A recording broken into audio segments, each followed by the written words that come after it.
اس ہستی کا جس کا نام لیا اس کا جنازہ آپ لوگوں نے نہیں پڑھا،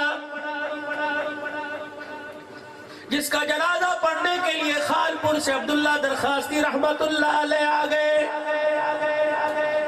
عبداللہ درخواستی کون تھا؟ 1,00,000 نبی کی حدیثوں کا زبانی حافظ تھا۔ یہ عبداللہ درخواستی کون تھے؟ کشتی کے اندر پانی میں سفر کر رہے ہیں، کسی نے کہا اوے ثانی ابو ہریرہ حافظ الحدیث، ذرا حدیث پاک تو سنا۔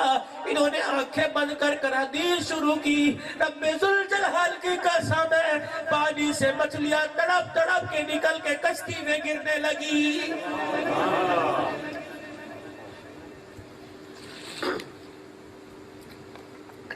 یہی حافظ الحدیث اسی مرد کلندر کا جنازہ پڑھانے کے لیے آیا۔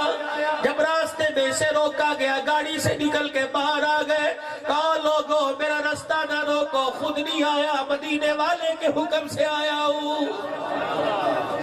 تو ہی فرمایا عبداللہ جھگ چلا جا، میرا بیٹا شہید ہو گیا ہے۔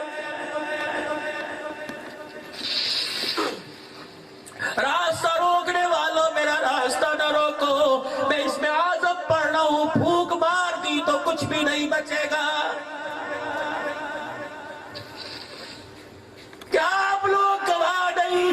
جنازے کے سرانے کھڑے ہو کے کپڑا ہٹایا، چہرہ دیکھ کے زاروں قطار رونے لگے، آسمان بھی رونے لگ گیا، ہلکی ہلکی بارش ہونے لگ گئی۔ اسی عبداللہ درخواستی رحمت اللہ علیہ نے آسمان کی طرف دیکھ کے کہا او لوگو میں نے آج آسمان کو دوسری مرتبہ روتے دیکھا، پہلی مرتبہ احمد علی لاہوری کے جنازے پہ دیکھا، آج دوسری مرتبہ حق نواز کے جنازے پہ روتے دیکھا ہے۔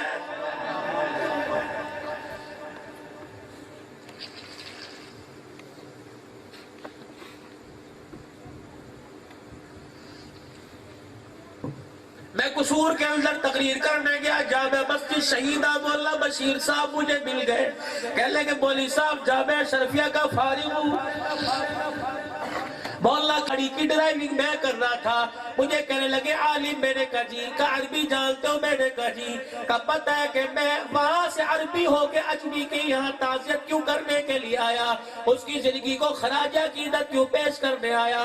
میں نے کہا جی پتہ نہیں، کہا جس دل جنگ کے اندر یہ معاملہ ہوا، سانیہ ہوا، امیر عظیم شہید ہوا، میں مدینہ منورہ میں ریاض الجنہ میں بیٹھا تھا، کسی نے میرے کان میں کہا اما عائشہ کی عزت بچانے والا آج لٹ گیا، آج اس کے بچے یتیم ہو گئے، آج جھگ یتیم ہو گیا، امت یتیم ہو گئی، آج جھگ والے اجڑ گئے۔ کہنے لگے میں نے فوراً قبلے کی طرف سے منہ پھیر کے حضور کے روزے کی جالی کی طرف کر لیا، میں آنکھیں بند کر کے بیٹھا روتا رہا، میری آنکھ لگ گئی ریاض الجنہ میں نے کیا دیکھا، قبر مبارک کے اندر قبلی والا آلتی پالتی مار کے بیٹھے ہوئے ہیں، حضور کی گود میں حق نواز جھگوی لیٹا ہوا ہے، قبلی والا حق نواز کے ماتھے کا بوسہ دے کے کہہ رہے ہیں اے حق نواز ادھر میں تیرے سے راضی ہو گیا، ادھر میری عائشہ بھی تیرے سے راضی ہو گئی ہے۔